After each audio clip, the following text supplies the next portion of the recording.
Okay, everyone. Thanks for joining this virtual meeting. My name is Attorney Jeff Drago. I'm an attorney with HVV Massachusetts, Inc., also doing business as Happy Valley. And tonight I have some folks with me, Matt Eckel from my office, who is going to be sharing the screen in a few moments. We also have the moderator, John Haskell, and he's going to go over some of the rules and sort of how to conduct Zoom. You're going to notice that you'll see some captions on the bottom, which he's going to go over what that is, the closed caption feature, if you have it. And also, he is going to be muting folks during the presentation just to prevent any of the background noise or questions till the end. We're also going to be sharing, as I had mentioned, a presentation with everyone. So we would ask that you let us get through that presentation. There's plenty of room in the chat, and there'll be a time for questions and answers at the end for sure. So at this time, I'm going to turn it over to John to go over some of those rules. Thank you. Thanks, Jeff. My name is John Haskell. I will be tonight's moderator.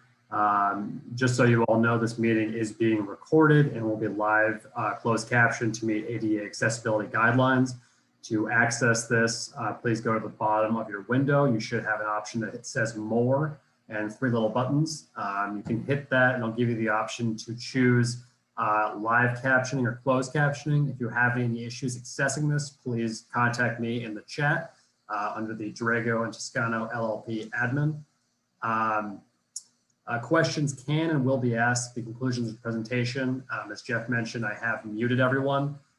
To unmute yourself, you do have the option. However, we do ask that you wait until the end of the presentation. If you do have a question at the moment you would like to ask but don't wish to speak, please send it to me in the chat or to the group generally, and we will answer your question as we receive them. Anybody who is asking a question, we do ask that you put your name and address on the record. And with that, Jeff, I'll turn it back over to you. Great, thanks, John. And Matt, you can pull up the first slide on the screen, which is a copy of the mail piece and flyer that was mailed to folks, and an ad was placed in the paper with this as well. If we could make that, I don't know if you can make that a little bit bigger, Matt. Full screen. Great. So I'm just going to summarize and read what the notice and which explains the purpose of this meeting. So HVV Mass Inc., doing business as Happy Valley, myself and them want to welcome you to a virtual community outreach meeting. And this is to discuss their application for a proposed cannabis establishment at 1937 Beacon Street in Brighton, Mass. Pursuant to the Massachusetts Cannabis Control Commission, or the CCC, administrative orders allowing virtual web-based community outreach meeting. And this just shows you the Mass General laws where that's allowed and other applicable laws and regulations. So what this allows us to do tonight is to have this meeting that would normally conducted in person to be able to be conducted virtually. This, what you're looking at in front of you, is the mail piece and the ad that went out to neighbors and abutters. Next slide, please. This is going to be our presentation for 1937 Beacon Street. And as you can see, what you're looking at in this slide is the first slide of the presentation. That is the existing building at 1937 Beacon Street, which many of you know as Mary Ann's Bar. And the proposal before you, my client is purchasing this building, renovating this building, and proposing a cannabis establishment at the site. Many of you might have heard some of our presentations in the past. We've had a number of meetings as we went through the process and community process in both the city and the state process. So we ask that you let us go through this slide presentation, and then we can stay on as long as you need to answer any questions that folks may have or answer any questions in the chat. Next slide, please. So just briefly, the objectives of tonight's meeting. So one, introduce our team and proposal, the location of the establishment, some community support that we've built up for Happy Valley for this location. It's very important we go over our safety and security plan, procedures for diversion to minors. And some of what I'm going to explain as we go through this is standard procedure that we have to read in pretty much detail. And you'll see that on the screen. Positive impact on the community, benefits to Brighton, local partnerships, community diversity and inclusion plan, employment opportunities, wages and benefits, steps to taken to avoid creating any nuisances at the site, our parking and transportation plan, some facts about Happy Valley, and then a question and answer period for folks that are on here. Next slide, please. So again, who is the applicant tonight? That's HVV Massachusetts Inc. doing business as Happy Valley, and Michael D. Reardon is the president and co-founder. You have myself, Jeff Drago. I'm the attorney for Happy Valley, and my firm is Drago Toscano LLP. And we also have some representatives with us tonight. We have Melissa Rutherford, who's the director of compliance, who can answer any questions about this particular site or Happy Valley in general. John Gray, director of security, and Gilly Moda, our retail general manager, which can go over any questions about customer service or logistics of this particular site. Next slide, please. So the proposal again is to open an adult use marijuana retail establishment. And again, the address is 1937 Beacon Street. Many of you know this is Mary Ann's. It's been around, it's been a staple in the community for years. The current use, so obviously this building is currently operated as a bar, and we're going to go over some of the differentials between what we're proposing in terms of hours and operation to what's there now. This particular zoning district is zoned for neighborhood shopping, which is important because this fits as a retail location in a neighborhood shopping district. Marijuana establishment is still a conditional use in this area and would have to have a use variance from the Zoning Board of Appeal. And just to mention, we are in full compliance with our buffer zone requirements, so we're not located within 500 feet of a pre-existing public or private school. And that's grades 1 through 12. And we're not located within a half-mile of any existing cannabis establishment already operating. The lot size existing now of our building and lot is 2,007 square feet, and we showed you some pictures, and we're going to show you some more site pics as well. So this is a good aerial view for the location map, and you can see HVV dispensary site. That is the Mary Ann's location currently. We are right near the D-line bus terrace, which is right diagonal from us. You can see the C line, making this a great location for those folks taking different modes of transportation, like the T, because we have that right across the street from us, which makes that a great site. And you can see some of the other commercial uses in that area. Next slide, please.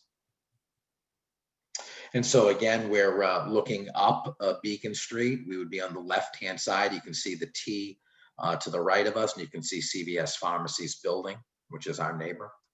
Next slide, please. Again, this is the existing conditions of the building. So you can see it's seen better days, and my client is planning on investing, purchasing this site and doing a complete renovation with new signage, exterior and interior treatments. Next slide. And again, just a view across the street, so you can see the retail establishments that are there now, and you can also see the T-stop. Next slide. And these are just existing basement and first floor plans. So this is where the bar is now, with the 1 story on top, where the bar is located, and then just storage in the basement. Next slide. And this is the proposed basement plan. So again, storage, office space, restroom, pretty standard. Next slide. And this would be our proposed first floor. So you can see we have multiple check-in stops, and we're going to go over that in our security plan, showroom area, inventory area, different vestibules, but more importantly, plenty of room for check-ins and security checkpoints. Next slide, please. And then again, this just shows the customer experience. So we have the red lines just showing you arrows that are going to be entrance areas. There's plenty of area inside for queuing of lines. So just to avoid any lines outside, we have the waiting area is sized to accommodate up to 20 customers comfortably, and that should avoid any lines outside. And also, just to point out, customers may order online for express pickup, and a sales associate will have iPad streamlined just to make that checkout process as fast as possible. Next slide, please.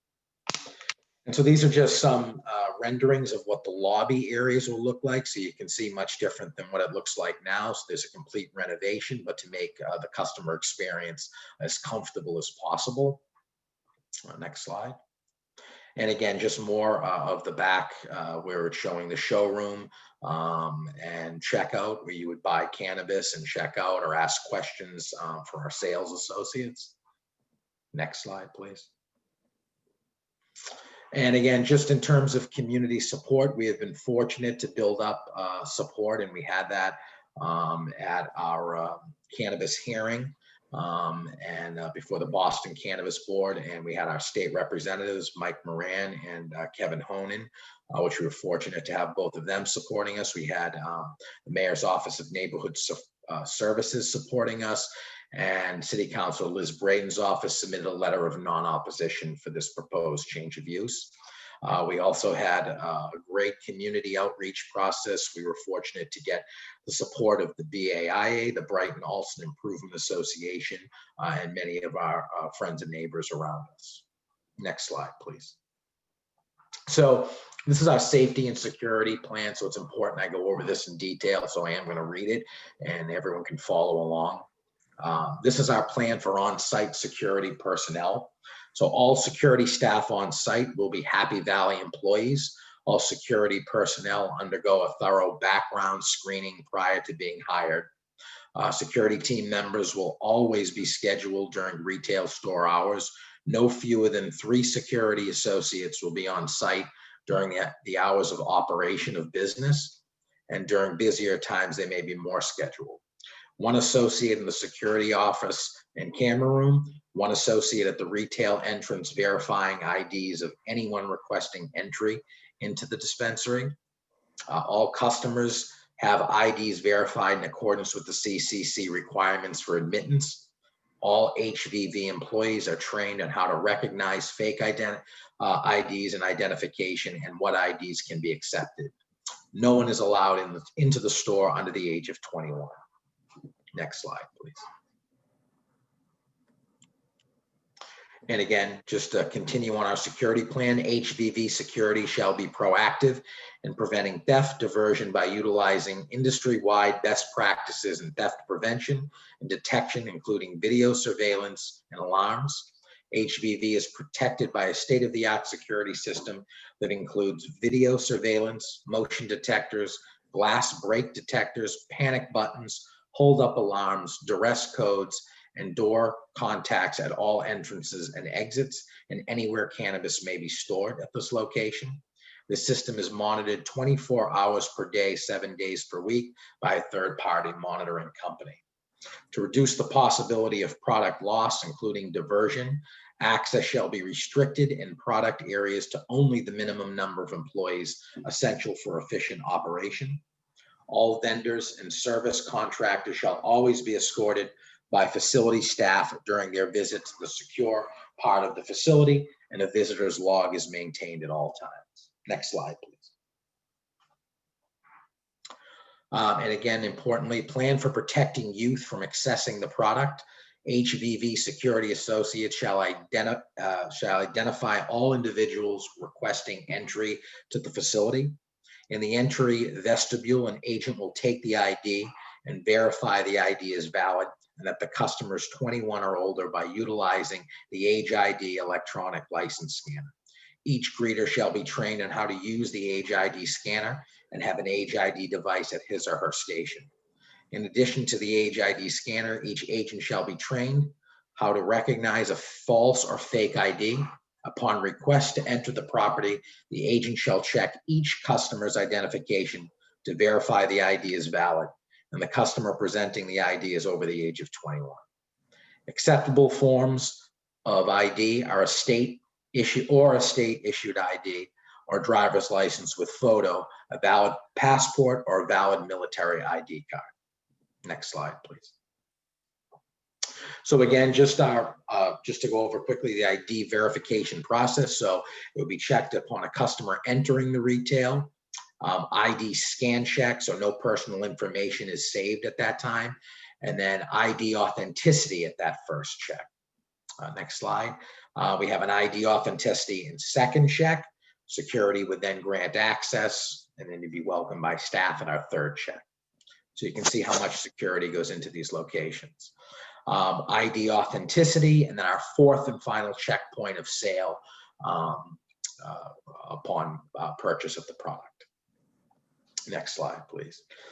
And then just to list out some of the benefits of the Brighton community. So obviously, Happy Valley will be a long-term partner in the Brighton community and want to get very involved in the Brighton community. HV will produce 30 full-time retail employees with an additional 3 to 6 full-time security employee personnel. HVV will hire local people subject to CCC approval. They have worked closely with the police and building commissioner on security protocols, code compliance, traffic, and public safety. HVV will be an active corporate member supporting local Brighton charities and community organizations, one of which we talked about was a beautification of Cleveland Circle by forming a Friends of Cleveland Circle Foundation to clean up that area, also to fix the fencing around the next door neighbor's parking lot. Investing in the community by purchasing and renovating this outdated building. Obviously, folks know and could see the pictures of what it currently looks like. We are not renting this site. We are purchasing it, or not leasing it. We're providing a customer service hotline also that will be available 24 hours a day for any questions, comments, concerns that folks have in the neighborhood or customers have. Next slide, please. And then just some of our positive community impact. HVV has worked with Girls Leap, and that's an organization, nonprofit that aims to empower girls and young women to value and champion their own safety and well-being. HVV has entered into an agreement with Girls Leap and will be making $25,000 annual stipend to that group. Next slide, please. And this is just our diversity inclusion plan, and just to highlight some of the points. So the goal of Happy Valley is to recruit and hire a diverse workforce and employees that value and promote inclusiveness among the workforce. And just some bullets. To achieve this goal, we'll create a gender neutral job descriptions, recruit from state and local groups, post hiring needs on a variety of web-based recruitment platforms, participate in local hiring events, and attend community group meetings, which we committed to at least 2 annually in the neighborhood.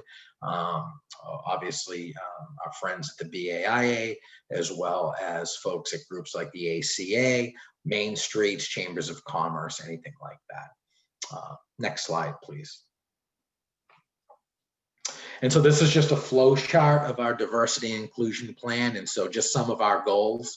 At minimum, Happy Valley staff will reflect the census data for diversity. And they also have a location in Gloucester and have achieved that same goal at their Gloucester location.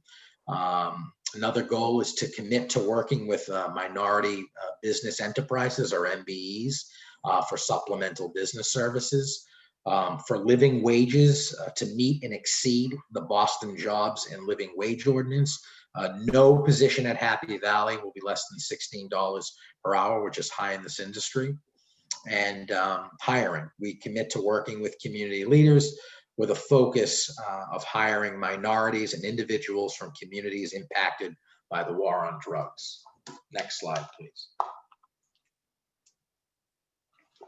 And so for employment opportunities, these are just some of the different organizations within the city and the state that Happy Valley would be working with and looking to for employment opportunities. And those are all listed in this slide. Next slide, please. Wages and benefits. So Happy Valley offers all employees the following wages and benefits. 1, the highest wages per job title in the cannabis industry. Full medical benefits package. Details on the medical benefits offered are in a separate document that we have. Generous PTO, career advancement opportunities, and paid volunteer time. And this is just Happy Valley steps to avoid creating any nuisance. So one, this location is going to be much different than the location that's there now. For one, to start, we're doing away with a bar and putting a retail location, which fits into this neighborhood shopping district. Our hours of operation are going to change. So right now, the bar has hours of operation from 4 p.m. to 2 a.m., which they're licensed for. Our hours of operation, if approved, would be 10 a.m. to 9 p.m. at closing. Just in terms of foot traffic, so daily visitors, hundreds right now can enter at the peak. They have a license to operate at that. At best, we would have 165 estimated throughout the day. So one, again, that's throughout an entire day. One is at any given moment. Just in terms of length of stay at a bar, you have hours that folks are there at this kind of an establishment like Happy Valley's. It would be around a 15-minute turnaround time. The maximum occupancy for Mary Ann's right now, they have approval for 200, and we would typically have 47, but now with the current pandemic, we're projecting around 18. Just in terms of delivery and logistics, so all deliveries take place at different times, random times. They're in unmarked vehicles with a focus on avoiding high traffic times. And again, this is all designed for safety and also to be the least amount intrusive on the community. Security. The establishment will utilize state-of-the-art security systems, which will allow the entire premises inside and out to be monitored, and we went over that in our security plan with our cameras. Security staff will ensure there is no loitering around the establishment or other areas in the back. And parking and transportation. So again, as it was mentioned, we're located right on the MBTA's Green Line, which houses the B, C, and D lines. There's bus stops, as well as both free and metered parking. And we have a good slide that's going to show you all of our the ability to have metered parking as well as 2-hour parking, and where the turnaround time is around 15 minutes. That would allow customers to come in and out quickly and not have to take up a spot for a long period of time. Although we do envision many folks taking the T and utilizing that. Next slide, please. Again, and this is just our transportation plan. So, and just to highlight some of the points, all of the cannabis will be transported in a Happy Valley secure delivery vehicles. Again, there'd be no markings as we talked about. They would be set up in a way that no marijuana are visible to the public or on the inside or the outside of this vehicle. And they travel on randomized routes, and they would be coming at different times. They would be locked and secure. They would be done different times and different days of the week just for safety. And the delivery vehicles would contact this particular facility 15 minutes before arrival, just so security personnel can be prepared and meeting them. They would park directly in front of the location at 1937 Beacon Street, which would be in full view of all of our security cameras as well. Next slide, please.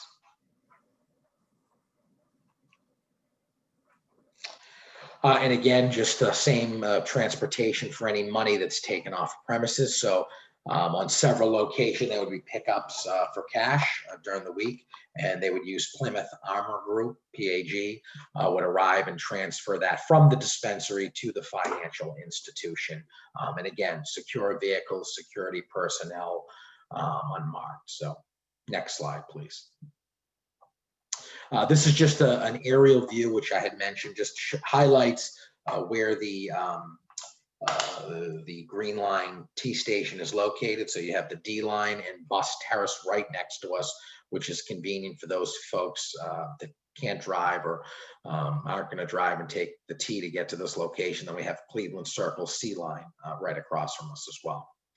Next slide. And again, this is, we're proposing a designated pickup and drop off area. So like we had mentioned, so for folks that might take a ride share or folks that are just coming in and out quickly or a taxi cab, that would be a location we will work with the Boston Transportation Department to designate for that kind of use, make it convenient for customers as well as to be to be able to get in and out for quick deliveries. Next slide, please. And we're lucky that there's also a number of meter spots. You can see right around us. You've got 27 and 13 right across the street, another 41 diagonal from us, and 8 meters right next to our location. And then we also have 2-hour parking right down the street. So plenty of area for folks to park, and especially where this is going to be such a quick turnaround to getting in and out. Next slide, please. And just some quick facts of Happy Valley. Again, our proposed operation would be for 7 days a week from 10 a.m. to 9 p.m. We're talking about, pre-pandemic, we were looking at 32 in a showroom, 15 in the lobby. Now, post-pandemic, we're looking at probably 12 folks in the showroom, 6 in the lobby, 8 security personnel, and 19 retail personnel on site. And then just what is a qualified applicant for Happy Valley for employment? So I'm just going to read this. Any applicant that meets the minimum job description requirements and can meet the CCC requirements for employment in the cannabis industry. 18% of Happy Valley's current staff has a criminal record. We offer entry-level positions for individuals interested in cannabis, and Happy Valley provides ongoing training to all staff members within all functional areas of the business. Next slide. Will Happy Valley offer recreational delivery services? Yes, Happy Valley will look forward to working with any CCC licensed delivery company who want to work with us. What is the appropriateness of this type of license at the location, and how does it fit in?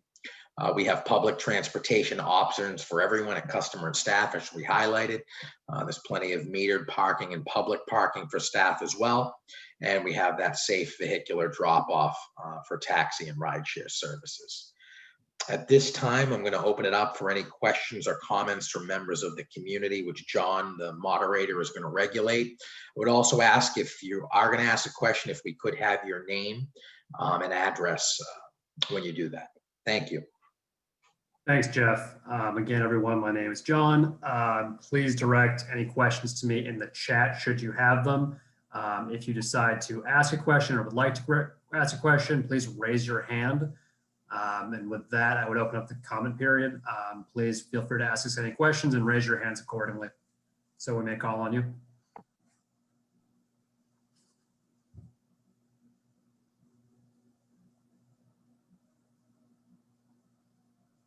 I have a question from William Evans. Will, please unmute yourself.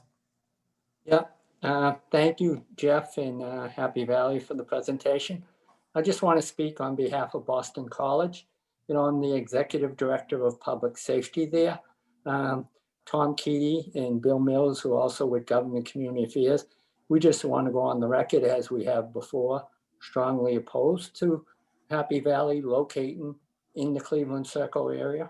You know, we have over 14,000 students who go to school in close proximity and live both on campus and across the street in the whole area. Obviously, we don't think it's a good fit. Everything I've read on says, you know, the most vulnerable group population with their brains still developing are 18 to 25-year-olds. And that seems to be who we're targeting here.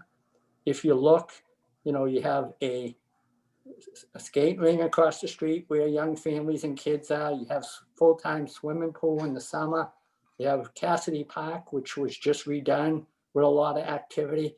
I just don't see the benefits of bringing a marijuana shop to Cleveland Circle. We have a lot of good business people who work hard, who those meetings are going to be taken by. You know, I just don't think it's a good mix. On behalf of Boston College, we just strongly oppose for the impact it's going to have on our students, both you know, their health and you know, their future success. So BC is strongly opposed to this.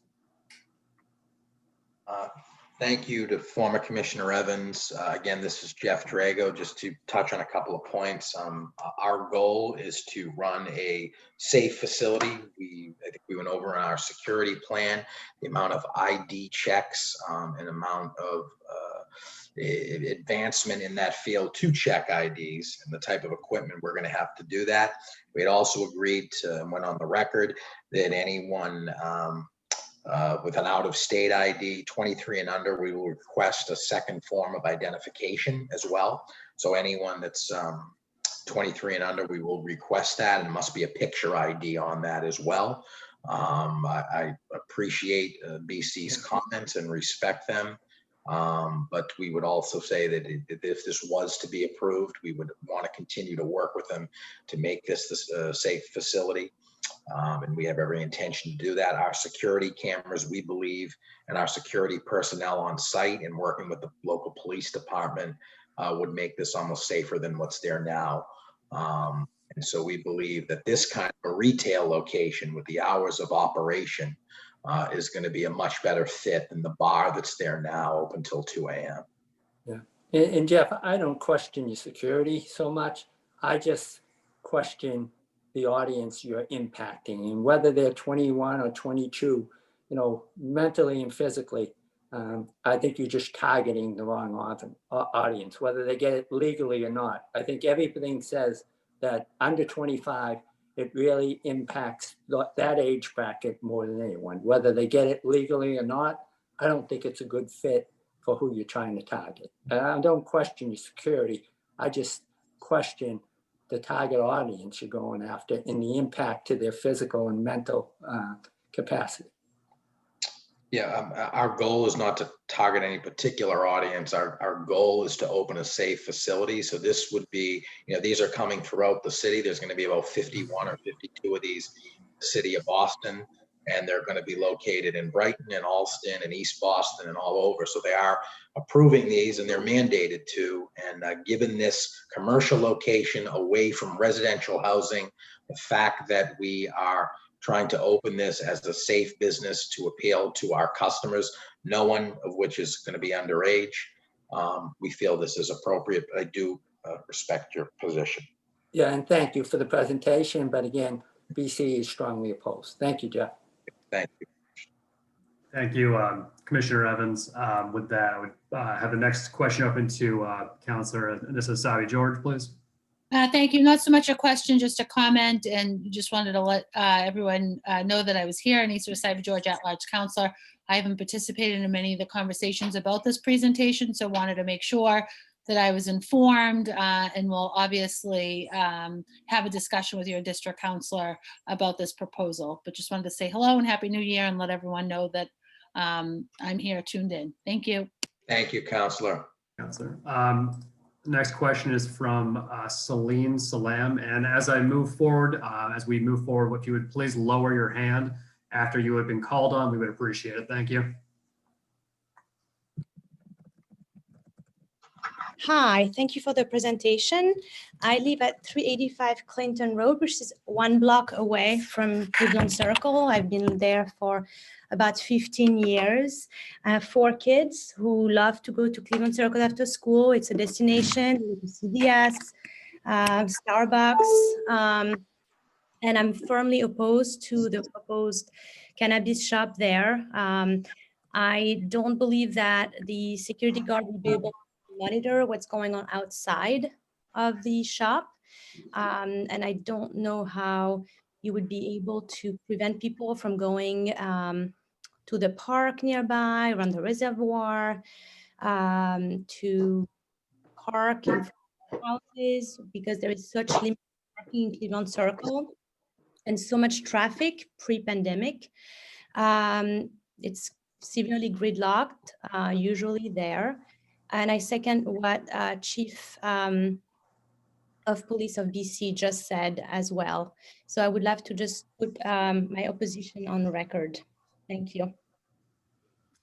Hey, John, I don't know if Melissa or Gilly are unmuted, but just to talk a little bit about security and keeping folks from loitering, I think they might be able to talk a little bit about that if possible. Yep, that was another question from Celine in the chat. Melissa, Okay. Gilly, if you would like to speak to that, we would appreciate that as well. Of course, I believe John, our Director of Security, is also on, and he's probably the best person to answer that one, but I'll take it if John's unavailable. I'm here. Hi, ma'am. Thank you for the question. As far as loitering around the building, by regulations, my security staff, they have to check. I have them do half-hour patrols around the property to make sure people aren't loitering around the area consuming cannabis.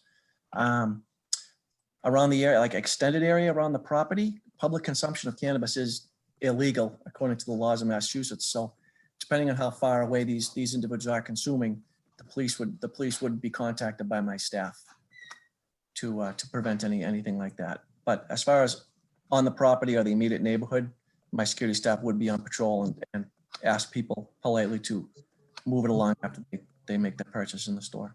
I also just wanted to add that, somebody just said that it's far from residential neighborhood, but that's unfortunately not accurate.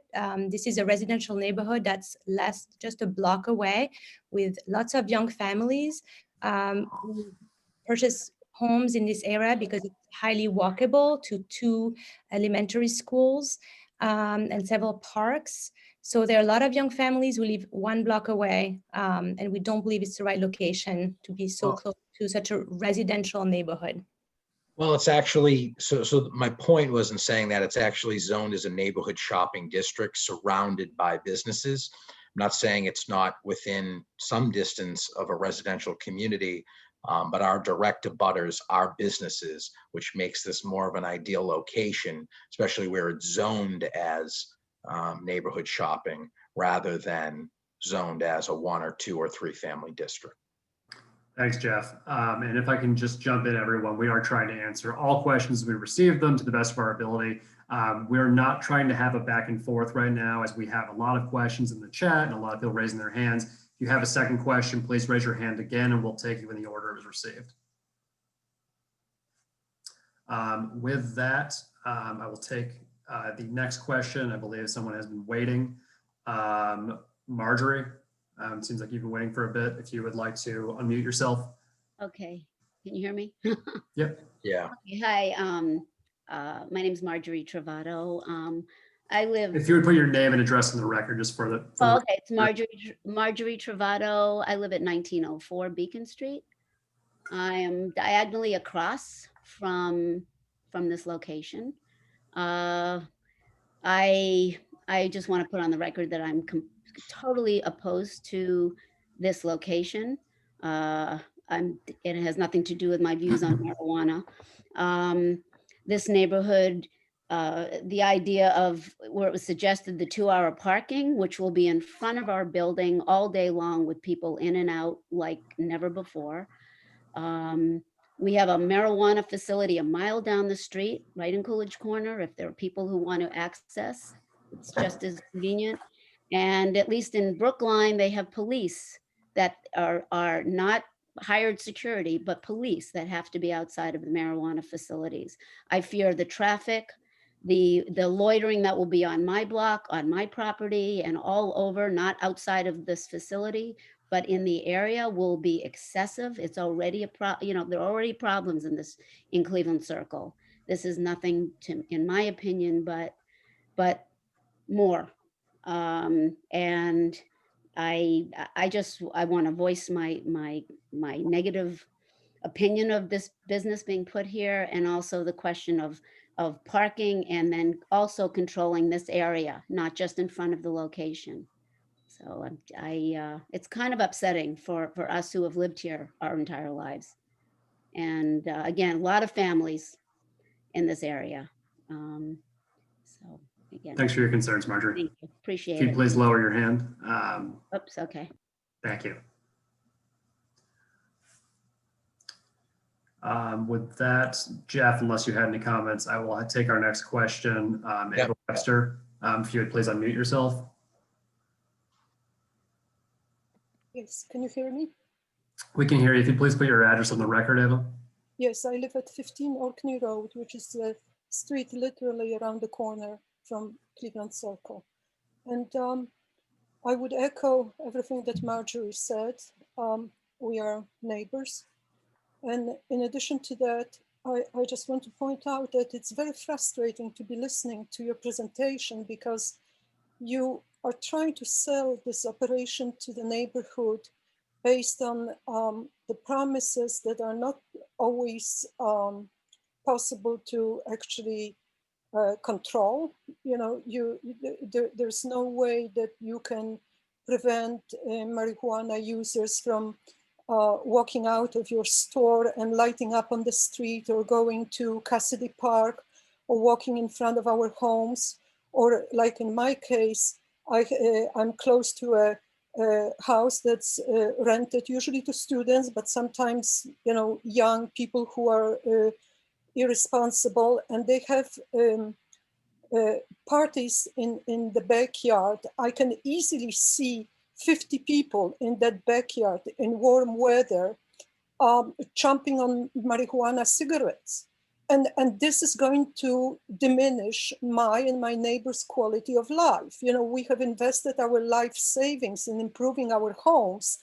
And this is not a place where you can really prevent misuse of marijuana. You know, our society has been so strongly opposed to smoking. You know, we prohibited smoking in all kinds of places, but marijuana smoke is much more revolting and lingers in the air for much longer than cigarette smoke. And I know what I'm talking about because I sometimes garden in my front yard. If someone walks by smoking a cigarette, I barely smell it, or it's only for a fraction of a minute.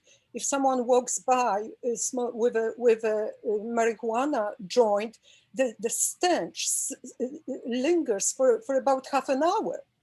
And why are we supposed to be putting up with this? The place to locate a business like yours is in some semi-industrial area where you know, there are no direct residential neighbors. And one, maybe perhaps the most important point I want to make, please do not claim in the Zoning Board of Appeal or in any other hearing that you have community support, because the meeting, public meeting that you had in Brighton Center was the audience consisted mostly of people that would not be affected by this business, and you ignored people who were speaking in opposition, like Bill Mills from BC, myself, and others. You have not been in any communication with people who live in the immediate vicinity of the store. Just for your information, we have, in response, partly in response to that, but also for some other reasons, since we care about this neighborhood, we have recently established a group called Cleveland Circle Community Alliance. And we will be expecting to meet with you prior to the ZBA hearing or any other hearing to talk about those things. Yes, please just let us know, Ava, when you would like to meet with us. We have been meeting with anyone that's interested in discussing this topic, and we're more than willing to continue to work with you. Right. Well, group. thank you. Thank you. The last thing is, of course, you know, parking and the fact that you are thinking of taking space along the curb in front of your business.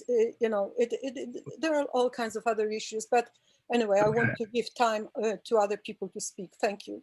Thank you, Ava. If you'd please lower your hand, we appreciate your comments and concerns. So a few more questions in the chat. I know people do have their hands raised. So I'm trying to take everybody in turn.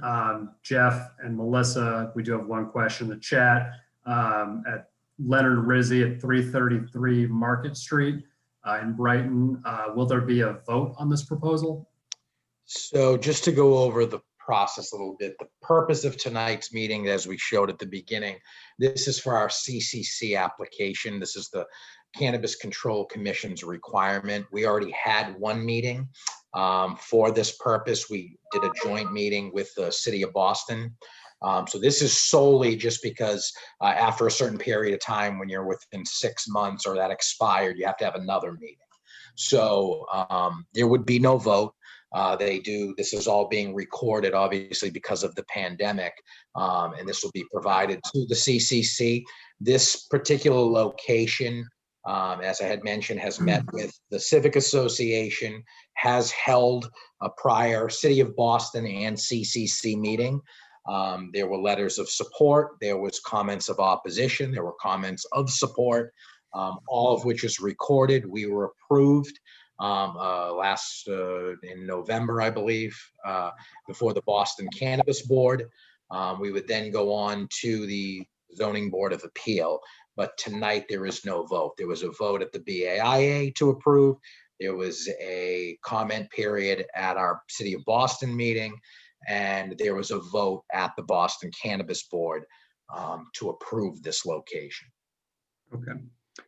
Thank you, Jeff. Again, I'm trying to call on people as we receive questions, both in the chat and people raising their hands. With that, I will call on Ken Stein. If you please unmute yourself. And put your name. My name is Ken Stein. Live at Waterworks. My concern is your reliance on metered parking in Cleveland Circle. I think that's an unrealistic expectation. My suggestion to you is take your car down there and try to buy a pizza at 6 o'clock and later. The parking spaces in Cleveland Circle are almost totally dominated in the evening by Aberdeen area residents when the parking meter requirements expire. I have been chased away by police multiple times and in fact almost arrested when waiting to pick up some food over there. So I think the idea that you can rely on however many spaces you're estimating, particularly starting at 4 o'clock, I think is unrealistic. And my concern is that more traffic and more cars in this area could substantially damage the ability of the other retail establishments and restaurants to conduct their business successfully in the area. So my suggestion is go over there at 6 o'clock with your car and see whether you can get a parking space to pick up a pizza.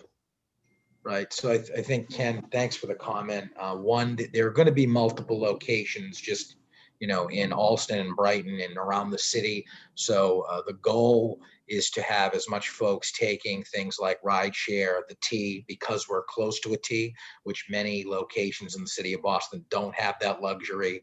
All we were trying to point out is that we do have metered parking. I don't want to go on the record as saying it's always available for everyone, but it is something that we would utilize too, because it is a retail location. The current license that's there now is a bar that's open till 2 a.m. We're proposing a closing time of 9 p.m., so a strong reduction of hours. Our capacity inside is going to be significantly reduced from what's there now. So all we're suggesting is that when these locations open, and we're seeing them popping up throughout the city, it's more based on folks that live near or around the area, can walk there, take the T there, and we would encourage that. But thank you.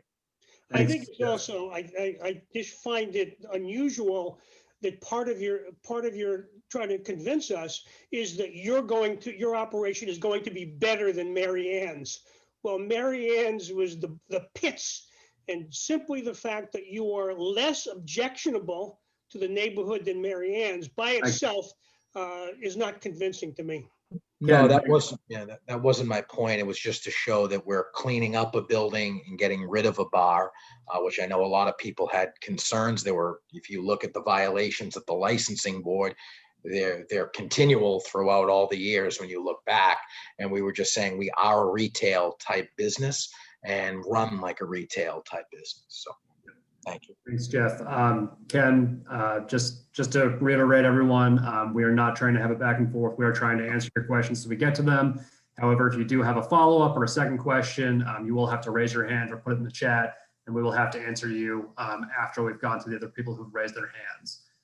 With that, Ryan Moak, if you have a question, please unmute yourself and put your name and address on the record. Hi, I'm Ryan Moak. I live out at 60 Dunboy Street in the Oak Square area. I just want to voice my support for this. I think it's a great location. It's centrally located. It's walkable. It's bikeable. It's on the T. As for parking, I mean, I do agree that the metered parking Cleveland Circle is tough, but there's plenty of resident spots as you get towards Brookline and in the surrounding area. As a consumer of cannabis, I can go to Newton. I can go to Brookline. I would love it if Boston could get some of this tax income. It's a big boon for our local economy. Schools are struggling. MBTA is a mess. Anything we can do to get more money, I think, into the city's coffers is a big boon. So I mean, speaking from someone, I live in Oak Square now. I lived in Cleveland Circle for 6 years over on Chiswick Road. I mean, Cleveland Circle is a nice space, but Mary Ann's wasn't great. It's across the street from Reservoir, which is a liquor store. I've seen lines and fights outside of Cityside many times during BC football games. So I think this is a good move. I'm in support, and I just want to make sure there's some positive feedback on this proposal. Thank you for the You live presentation. in Oak Square. I do now, yes. Yes, exactly. Again, Ava, everyone, please, we're not trying to have it back and forth. If you have a question, comment, or concern, please put it in the chat or raise your hand, and do not talk amongst yourselves. Ryan, thank you. If you'd please put your hand down. And with that, I'm going to go back to the chat. Jeff and Melissa, we have a message from Dan Berger at 11 Lincoln Street in New Bedford, who is a social equity program participant. He asked, what is your community impact compared to Mary Ann's? What is the estimated tax revenue, and what will be the impact on neighboring property values? So I think in terms of property values, I'll take a stab at that one. We're significantly investing in the infrastructure. My client is purchasing this building, complete interior and exterior renovation. We showed you some of the interior pictures. So if anything, that alone, and given a retail use, would only benefit property values in my estimation. I know that was a multi-part question, John. I don't know if you. Yep. So community impact compared to Mary Ann's, you talked about that. In tax revenue, and then the community impact compared to Mary Ann's. So community impact compared to Mary Ann's, I mean, this is we're proposing a safe retail type cannabis use with security. I would say one, it would be a safer location, less foot traffic, less folks coming in and out, and at any given time, reduced hours of operation, and we're willing to work and want to work with the community for the betterment of the community. We talked a little bit out of that, I think, in all of our slides. In terms of tax revenue, obviously, there's revenue through the sale of cannabis. Melissa can probably talk about that more. There also is tax revenue because we are purchasing this building that would go directly to the city. So Melissa, I don't know if you want to talk a little bit about, or one of your folks. Jeff, I can take it. Okay, sure. Yeah, so the tax revenues is straightforward, between what the city and the state get. But on top of that, there's a host community agreement that we have with the city of Boston that is an additional source of an impact in a positive way in terms of funding. And that's estimated to be, approximately $420,000 a year. In addition to the 20% that gets split between the state and the city. What does it mean that you will be paying $420,000? Eva, if you have questions, please put them in the Tom, chat. can you just mute everyone so we can just do one at a time? I can. Give me 1 second.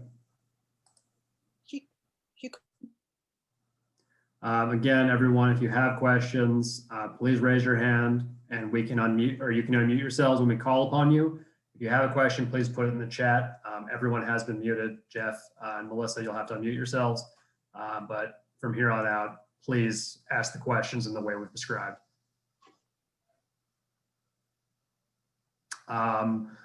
With that, I believe we can move on. Philip Tackle, you have your hand raised. Please unmute yourself and lower your hand and put your name and address on the record.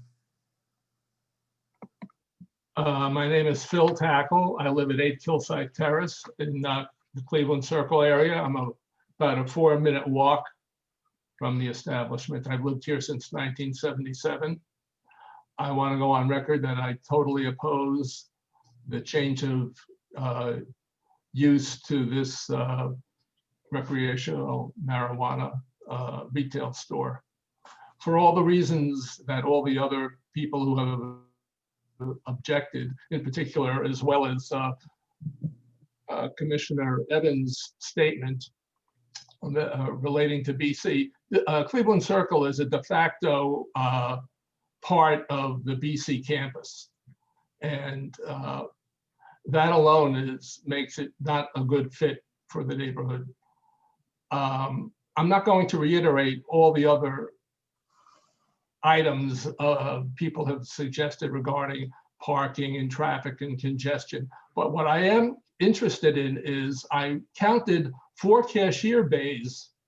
Is that correct? You have 4 cashier stations? My Star Market, a block down the street, doesn't have 4. Could you go back to the slide that shows the layout of the retail?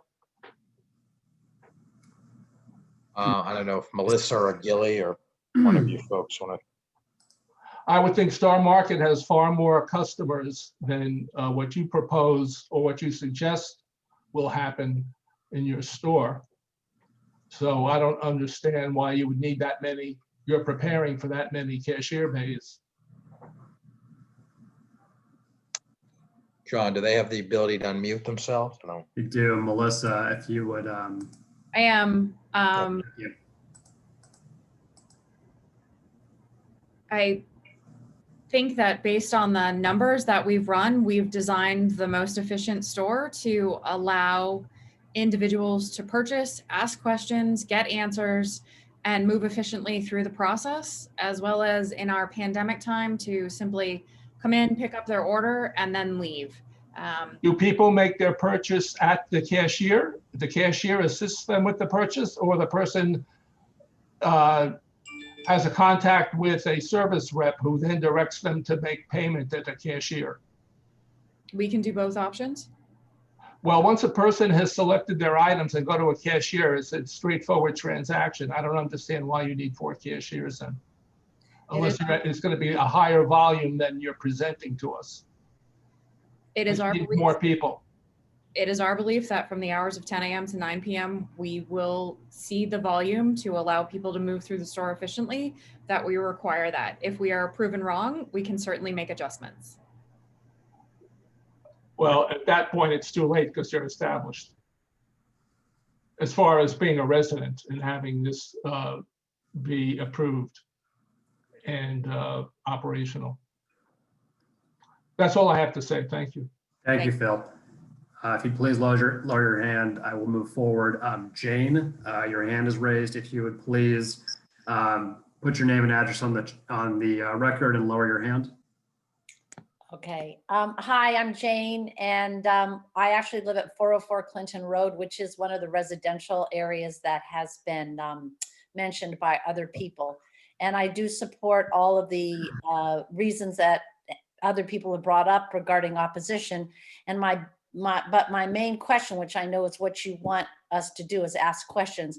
How can you really argue with what the former Boston Police Commissioner, who now works at BC, said about how he felt it would be a negative impact in both the area where the college is, the retail area, and the surrounding communities where children and small children and high school students, the traffic is abominable in that area anyway.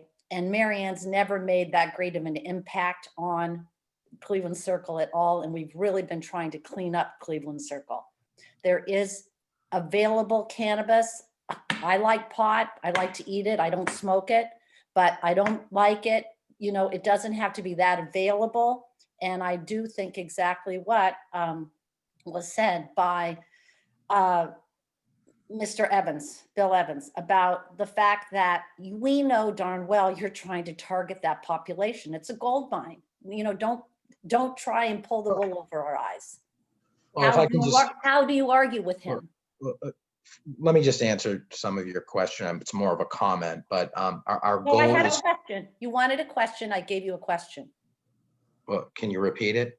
Yeah, the question was, how can you argue with the former Boston Police Commissioner, who now is head of security and policing at Boston College, and what he says about how BC opposes this? So, I mean, BC has every right to oppose it. I'm not questioning him. I'm simply stating that if you just look historically, this does not cause crime for this area. It would actually clean it up with the amount of security personnel, I'm not sure I cameras. agree. Let me finish. No, no. Well, John, can you just Hey, mute Jane, folks so I can make a hey, statement? Guys, everybody, we're not having it back and forth again. Please, So- Okay. question format. So- Jeff is trying his best to answer So those we're, for the team. again, we have a whole security plan, which we went over. This is not, this is a mile away from the BC campus. We are in a commercial location, That is surrounded by flooded by commercial- leisure ma'am, areas ma'am. where Jane. people All right, walk. can you just, John, can you just mute everyone so I You know can at what? least speak? That's all I have to say. Let me just So- speak and then, well, that's, okay, thank you. Thank you, Jane. If you lower your hand, the next person we have in the chat is a comment from Shauna Wasserman. However, I did see your hand is raised. With that being said, I can call on you now if you'd prefer to speak, or I can answer your question, or we can discuss your question, whatever you prefer. Yeah, I just have two questions. One is, Please put your name and address on the record. sorry, this is Hannah Wasserman. I'm at 150 Elliott Street, so we're about 5 blocks from the proposed place. My kids walk to school. My kids go to school right down the block from the proposed place, over on down Chestnut Hill Avenue, just a few blocks, like 2 blocks away. So they have to pass by that area on a daily basis. My concern is, as I had mentioned about the security outside, I think you guys have a great plan for the security inside your building, but I would really, really like to see much more security. I'd like to see all of that money that you're spending on inside the building security to actually be placed on outside the building security for at least 1,000 feet circumference around the building. I think that that would get rid of the loitering, that would get rid of the people really spending, taking up all the parking spots, would get rid of a lot of these issues that we're all worried about. Any pot that might be going on in the park that's literally across the street, that's a newly renovated park that's going to start being used a lot more for kids. That's where tenacity used to take place before COVID. So lots of young kids in that area. So that would be one proposal, is that I think we really need to beef up the security outside. And I think that it would be your shop that would need to pay for that kind of security, because Boston's not going to pay for it. Then my other question is just in terms of figuring out a location for this kind of a store. I don't really consider Cleveland Circle to be a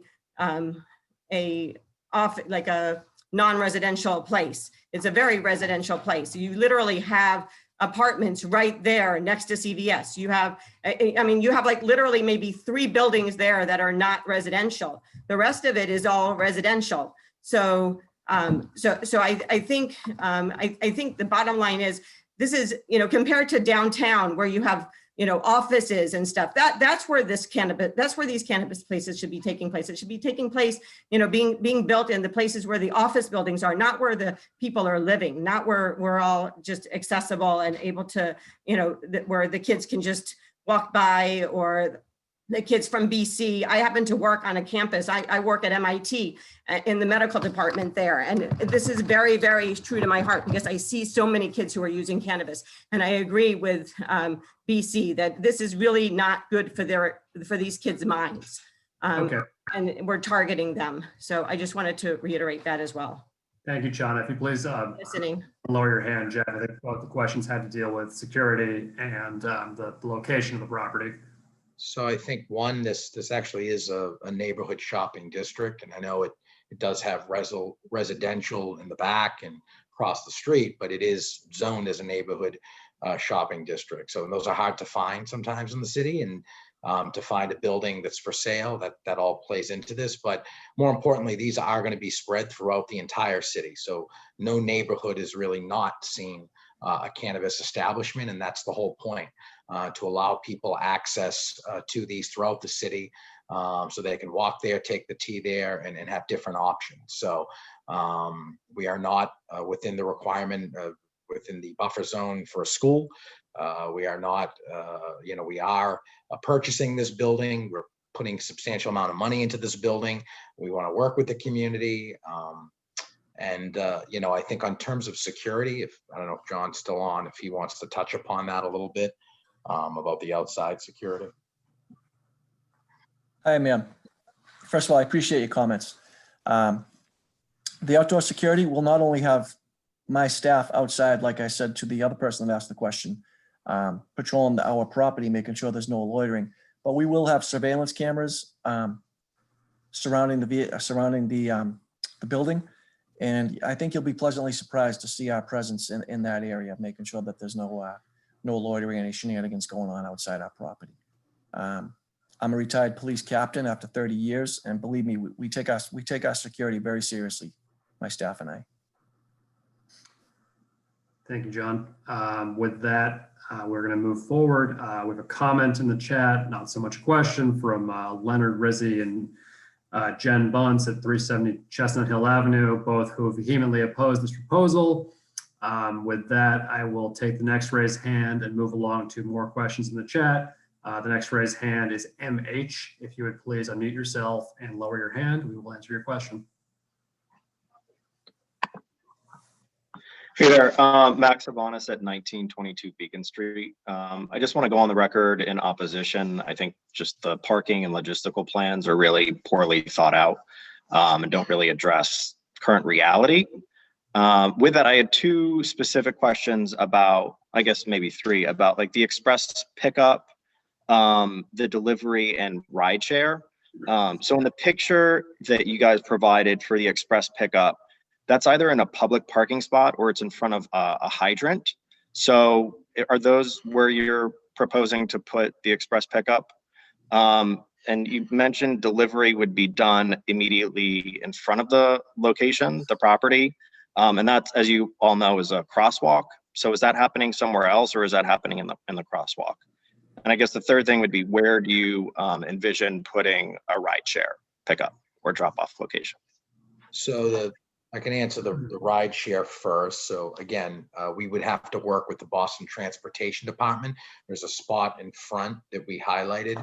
That would be the location we would be proposing for a ride share, and that happens almost like a valet around the city ride share pickup drop off designation. That's something that BTD would have to grant us, and it's something that came up when we were working through our community process to have something where folks could come in and out and have a designated spot rather than have to search for spots.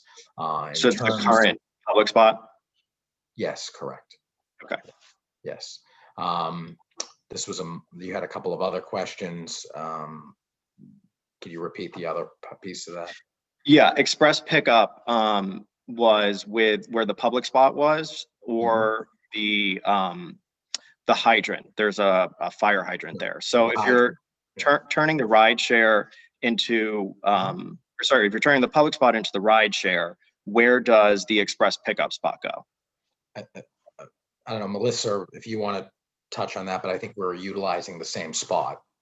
There's one spot in front, so we're not moving the fire hydrant. That is correct. Yeah. Okay, so it'd be dual purpose. Correct. Okay. And then deliveries, where are those going? Because in front of the store is a crosswalk. You mean deliveries for product? Yeah, exactly. You mentioned that. I mean, but that's a quick, I mean, so all of this, so the deliveries happen at different hours, different days. It's not, sure. It's a quick turnaround time. It's drop off, pick up, come. So it would all be utilizing that spot. Okay. Right. Like any retail location that has a delivery, pulls in front of the business, unloads a Coke truck, unloads whatever. That's all we're proposing. Except Sure. They just dedicated spot in front for pickup and drop off.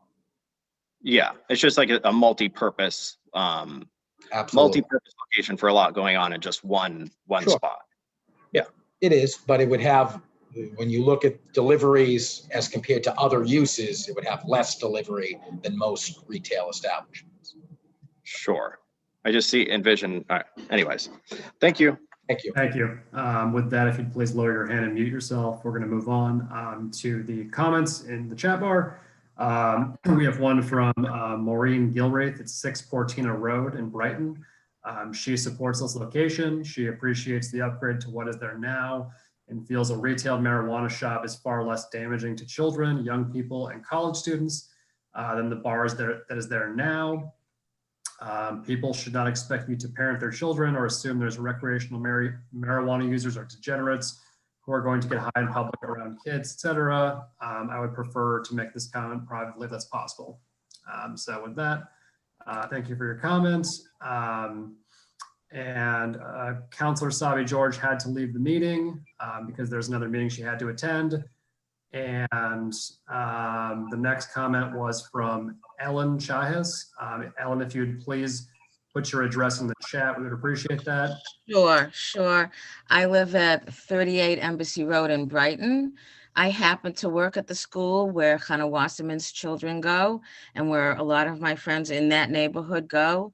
And it is, I believe, an awful location. But my question is that John from security really did not answer the following question. I understand that there'll be security cameras, but they can't see over in Cassidy Park, where the tennis courts are, where it's all beautifully redone. And how do you prevent, are you going to tell me that Boston Police is going to have to provide extra people to monitor who's going to loiter in the park out of the range of the cameras from your location?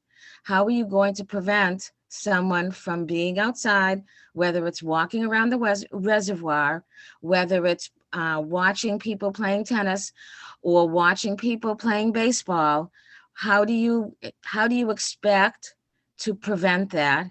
I also want to voice my approval of what Chief Evans said, and Bill Mills has spoken about it in the past, and Tom Keaty. I've been to all these meetings, and this is not a good location.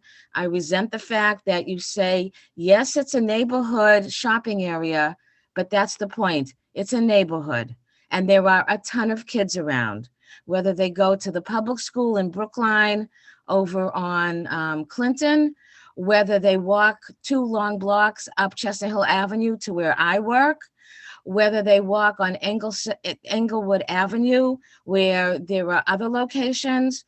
I am not happy that this location was approved. I am a voting member on the BAIA, and I did vote against it, and I just don't like the location. Thank you, It's not Ellen. a good location. It's Thank not you, a Ellen. neighborhood-friendly store for that location. Thank you, Ellen. With that, I will not reiterate your comments in the chat, as I believe you covered all of them. Jeff, would you like to respond, or should I proceed with the questions? No, that's fine. Keep them as comments. Okay, in the chat, Dan had said that he appreciated the insight. I believe he asked a question earlier. And Brian asked, what's the point of asking questions if they have to go unchallenged? No give and take sounds like it's fixed. Brian, I believe we were just trying to answer questions that came in so we can provide an area where people can ask questions. Josh has his raised hand. Josh, if you'd please lower your hand and unmute yourself. Yes. Hi, my name is Joshua Barron. I live at 27 Portina Road. I want to voice my opinion in support of this location. I just want to say in general, I'm shocked to hear some of the response from my local community members, fear-mongering over marijuana like it's 1921, not 2021. I would just please challenge all of you to open your hearts and open your minds to the fact that marijuana is a very, very safe, very, very impactful thing for at least me personally, and I know a lot of people's lives in our community. I think it's disgusting that, people think this is a threat to our community when anyone can go buy cigarettes and alcohol in that same area right now. And yeah, I just think a lot of you really need to understand that you don't quite know what you're talking about. That's all. Thank you. Thank you, Josh. Please lower your hand and mute yourself. Marjorie Adelman. Marjorie, if you'd please put your address in the chat. I'm happy to read your question. Marjorie says, what a nightmare for parking and traffic, quality of our lives here in the neighborhood. Again, besides the parking issue by the meters, suggesting that 2-hour parking in Brookline is really not okay, and certainly not what we want in front of our homes. It is difficult enough right now with all the transient folks. Also, will you be paying for police as Brookline has this mandate? Jeff and Melissa? I mean, it's not going to be Sorry, necessary. Marjorie just did a follow-up to her question. The shops in Brookline require a detail police. Boston does not, and that's kind of why we highlighted, and we have a transportation plan for that. And we have quick in and out turnaround times, express delivery, all of that. So I think we answered that in our statements. Thank you. Moving along to the comments in the chat. Apologies. Celine had said she'd like to note that Ava Webster said her previous speaker lives at Oak Square, which is several miles away from Cleveland Circle, so he is not part of the neighborhood. Maureen Gilreath at 6 Portino Road in Brighton. One more comment in support of the store. I'd walk by or bike there and not take any of the precious and obsessed about parking. Lastly, good job keeping your cool in the face of the project, and good luck. With that, I would call on, apologies, Shahin Barzan, if you'd please unmute yourself and put your name and address in the record. Shahin Barzan. We will come back to you.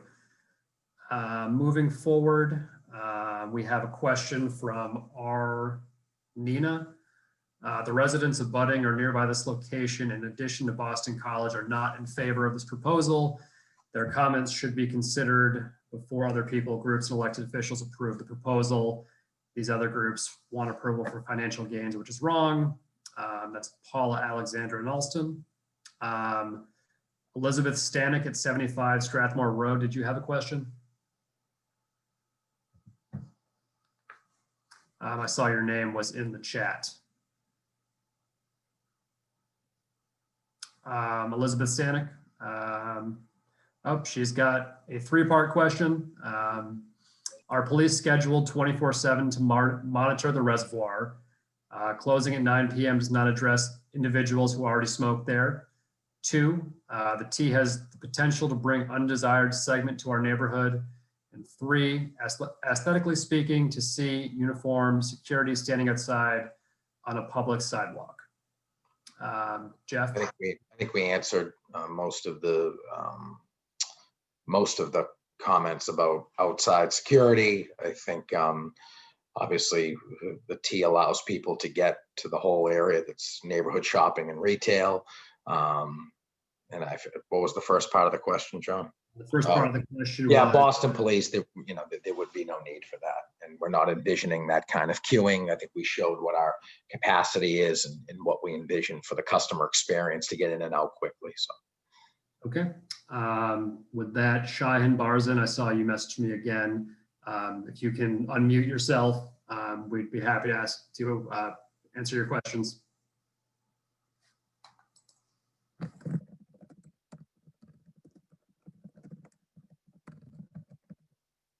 Again, Shahin Barzan.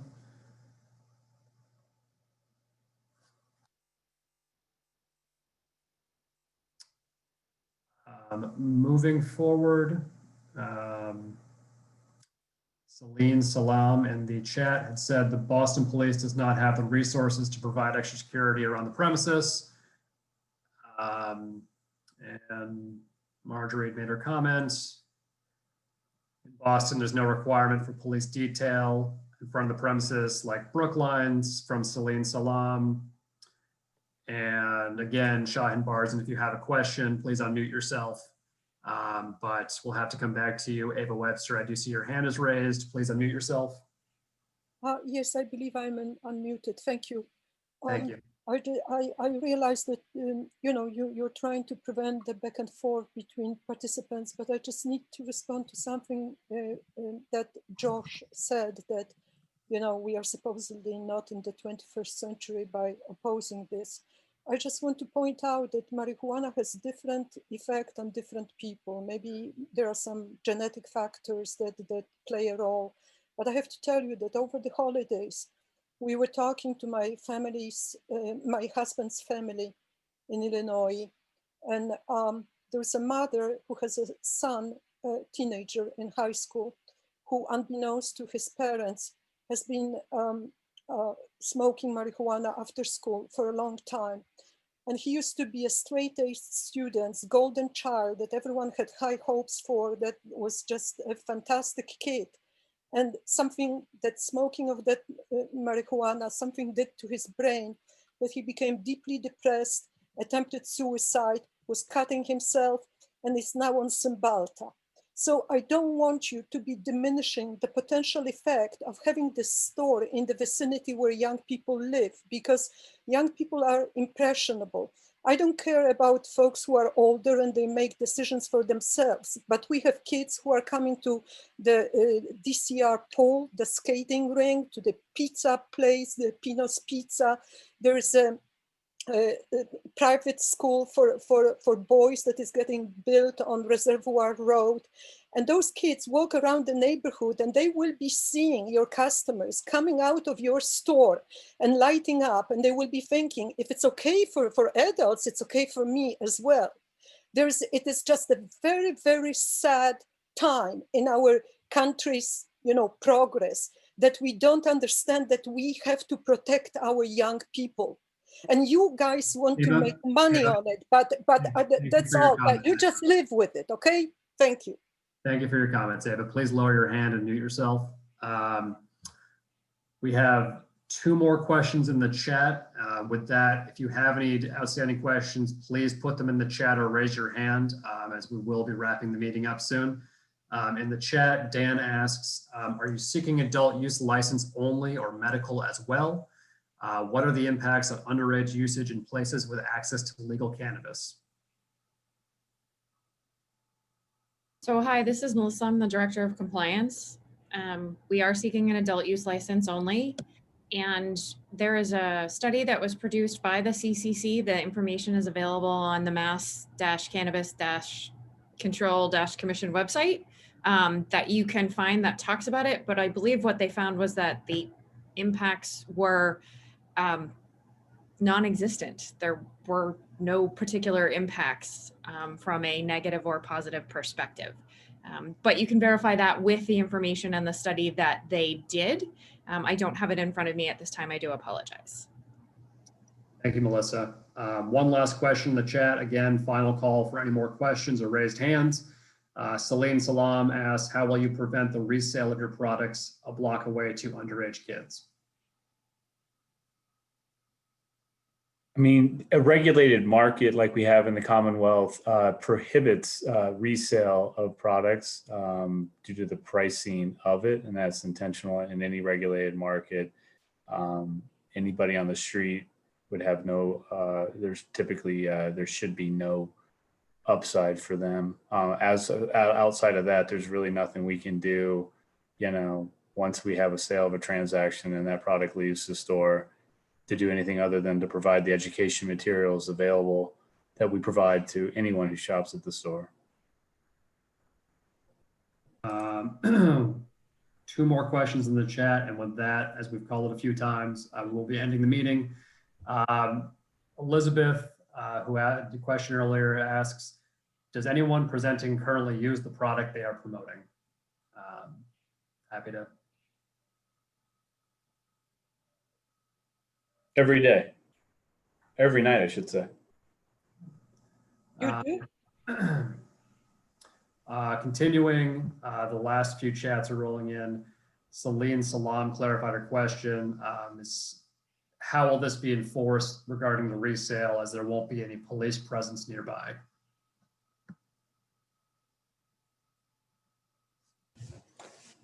We can't control, just like any business, we can't control what happens outside of what is under our control. Okay. But I think it's important to, again, in the presentation, and we can share this with anyone, it's available on the website. We have a whole security plan, which minimizes all that with cameras and ID checks and security personnel. So.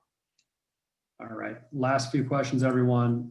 With that, I'm cutting off the question period. David Hughes Smith I see that you're raising your hand and you also typed in the chat. Would you prefer to speak or would you prefer to me read your question? I'd love to speak. Great. If you'd please put your name and address on the record, we'd be happy to take your question. Yeah, we live at 57 Acres Ave, so that's just dead ends on Chestnut Hill Avenue, a few blocks away from where this would go. I just want to comment, I realize nothing is going to stop this, no matter how heartbroken the community is. I mean, everything that people have been saying is just right on. And just so many studies have proven that pot has a really negative impact on kids. And so one question, and then I'll move on to the rest of my comment, is how are you going to prevent the same thing from happening in the Cleveland Circle area that has happened in Brookline Village with Netta, where kids are buying pot and they still have the Netta labels on it. I mean, one person I know that there was, I shouldn't, I guess, give the store name, but another retailer was opening, and she said her niece had commented, "Why do we need another pot retailer? You can just go to Brookline High School and buy pot." I mean, I realize you guys are not our friends. You want to open a business and make a lot of money, but I would ask you to please search your soul. Everything everybody has said here, I mean, except for the odd comment in favor, search your soul and just think, is there another way for me to make a bunch of money than opening up a pot shop here? Which obviously, I mean, clearly Cleveland Circle is going to be a terrible place. It's just so crowded. There's no parking. The traffic is terrible. So it's, and Mary Ann's, I got to tell you, I hardly ever see anybody going in and coming out of there. I mean, Mary Ann's is very creepy and stuff like that, but it doesn't seem to do much business. So I guess my question is, can you please search your soul and just think, figure out a different way to make money than doing David. this. Okay, sorry, I'm done. Thank you, Dave. Appreciate it. With that, David, I know you asked a question in the chat. I think it was the same thing, so I'm going to pass over your question in the chat. Last question is from Celine Salam. Celine, you have asked a few questions tonight. You have the last question. Please unmute yourself. Hi, thank you for the opportunity to speak again. I'm just adding on to what was just said about the lack of enforcement to prevent the resale of the products to younger kids under age of 21 who are walking around the area all the time, high schoolers who will easily be able to buy this off secondhand. It's just one point of access, very easy to access, pedestrian, with the tea that the kids take coming home from Brookline High School and the other private schools around the area. There has to be a better location for this cannabis shop that is not so easily accessible from minors. There has to be another location that is not so close to all these schools. I know it's it's beyond the legal parameter, but it's barely beyond it, barely. Thank you, Celine. Thank you. With that, everyone, that is the end of the question period. Jeff, I pass it back to you and the rest of the team for final comments.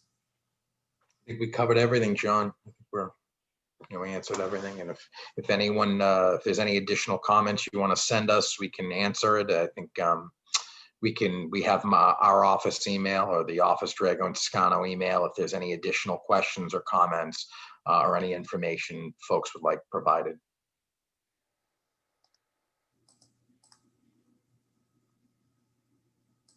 Okay. Thank you, everyone.